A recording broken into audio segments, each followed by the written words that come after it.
There you go. Okay. So now it's an on. I can just click on it if I want it to stop listening.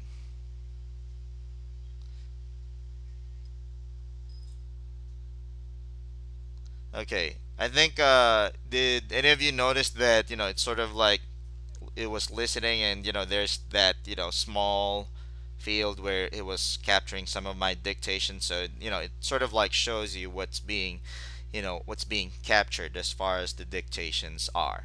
Okay. So what we're gonna try to do next is, I wanted to show you, basically how to initially set up Dragon. It won't take that long because we've actually discussed it on the first part. So let me just try to minimize the screens right now, and let me just make sure I have Dragon. Okay. So if you were in a practice and Dragon was installed, of course we would just double click on the Dragon icon, and usually the first screen that they would get is basically, I'm just gonna go to manage users, and I want to create a new user. But typically, if this is the first time that you're turning on or using Dragon, you won't have to go to Dragon and then manage users. It will just prompt you to create a new user profile, similar to this. So this is the screen that I was talking about. So I would just create a user named Dragon Webinar or Dragon Training. Okay, and as you can see, the language US English, that's the default. There's an accent, as I have mentioned. There's British accent if you have a British accent, or Southern US accent for the Southerners. I think I remember I was in a previous project with the previous employer. We were sent to Texas to train a couple of doctors there with Dragon. So I think the Southern U.S. accent sort of like worked better for them than the general accent. So it depends on the accent. There's also a Spanish accented English for doctors who may have Spanish accent, and the Indian accented English. In most cases, I've in my experience, the general just worked fine. With a lot of the doctors that I have worked with here, across the country, even if they were doctors who studied in India, who had Indian accents. The general just actually worked fine. Okay, the dictation source is just we're just gonna use microphone plugged into mic jack, or we can choose USB microphone depending on what's installed. I'm just gonna choose USB microphone because that's what I'm using right now.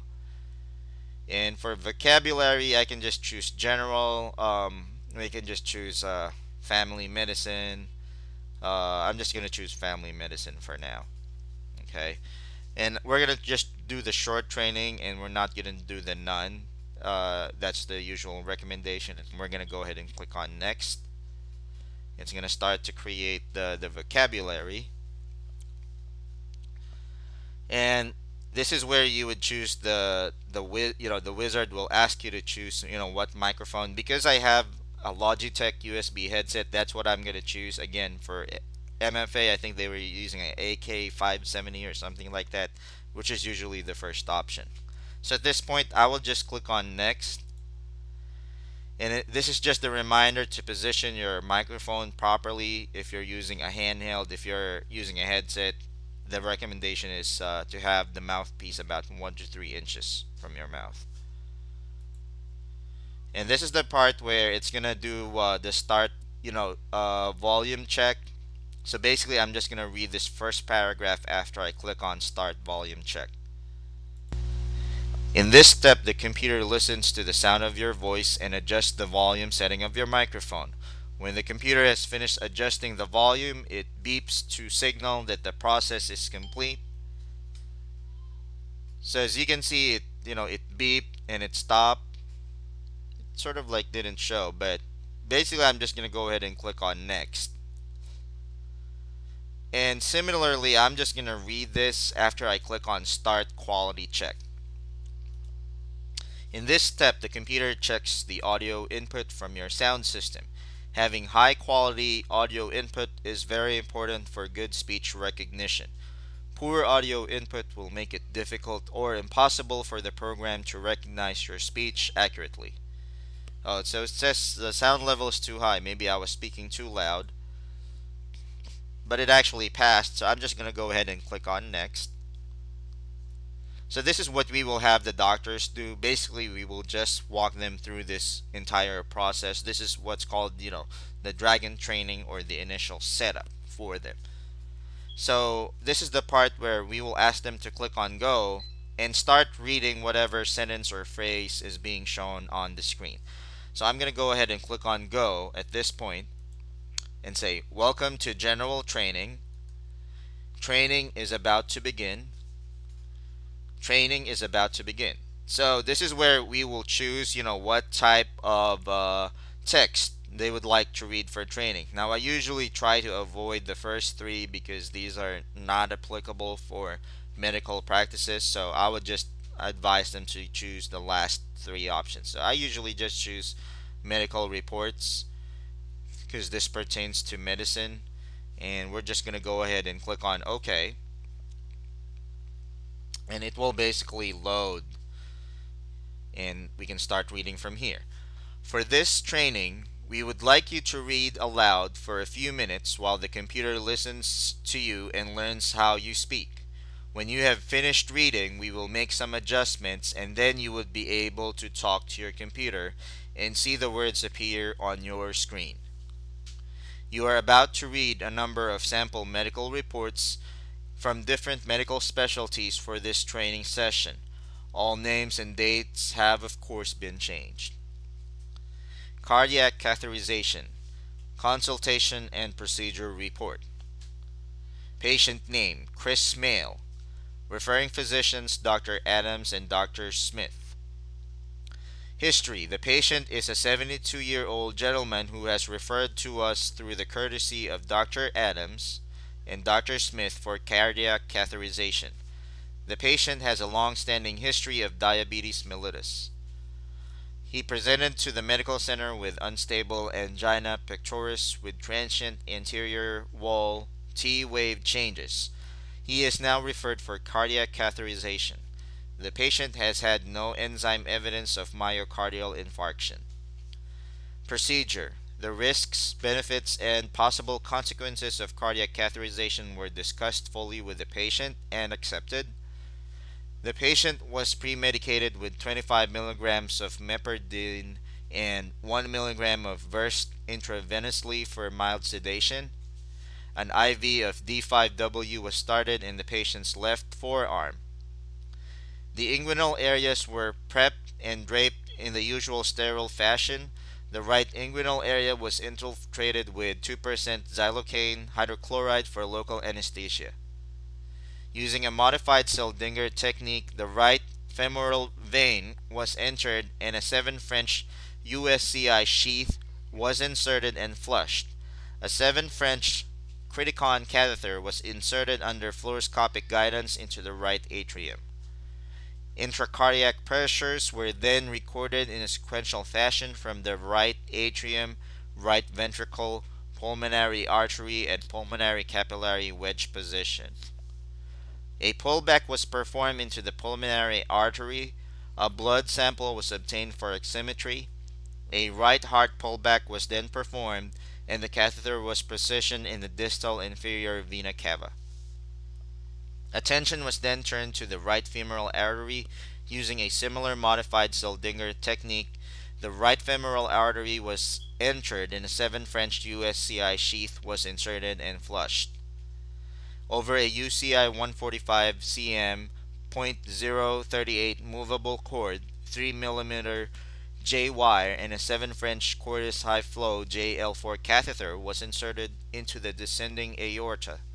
The catheter was flushed and systemic pressure was recorded. 0.038, movable core 0.0 0.038 movable core 0.038. So let me just pause here. So sometimes it will encounter this, so it's just a matter of making sure that the users read it, as accurately as much as possible. I'm gonna give it a go and try to skip it, if it still doesn't listen to me. 0.038 movable core, 0.038 movable core. Okay, so I'm just gonna go ahead and cancel this part since I'm just gonna click on quit here. So basically I've already trained it, and at the end of it we can choose to just begin dictating. So I'm just gonna load my user profile in this case. I'm gonna click on close here. I'm gonna go to Dragon and I'm gonna open my user profile. And as you can see, it's loading the user files. Okay, so now it's ready to dictate, and it's now ready to listen to my dictation. So what I'm gonna do at this point is we're gonna want to open up all scripts, and I'm just gonna go ahead and try to open up all scripts.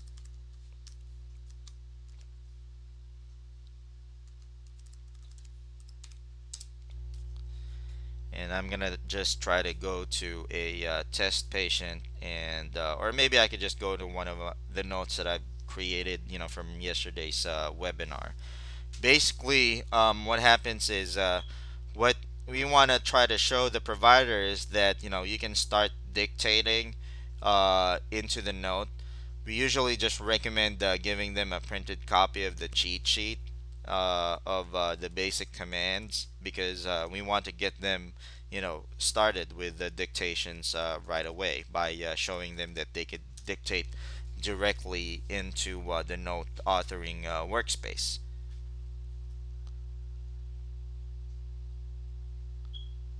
Okay, so as we open it up, I'm gonna try to pull up my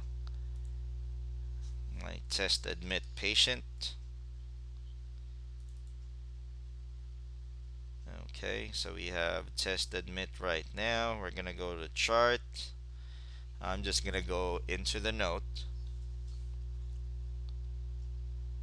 and let's see if we have an office visit here.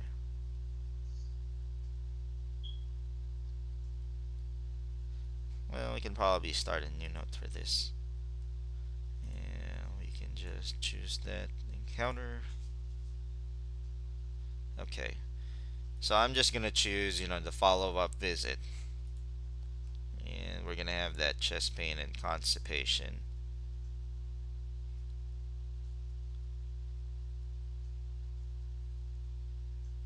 Okay, so as I have mentioned, anywhere where we have a free text, we can begin to dictate. So if the doctor wanted to dictate, the reason for visit, this free text reason for visit, they can just turn on their microphone and they could just start dictating. Patient is complaining of severe toe pain. Okay, so it says toe K there. Scratch that. Scratch that. Scratch that.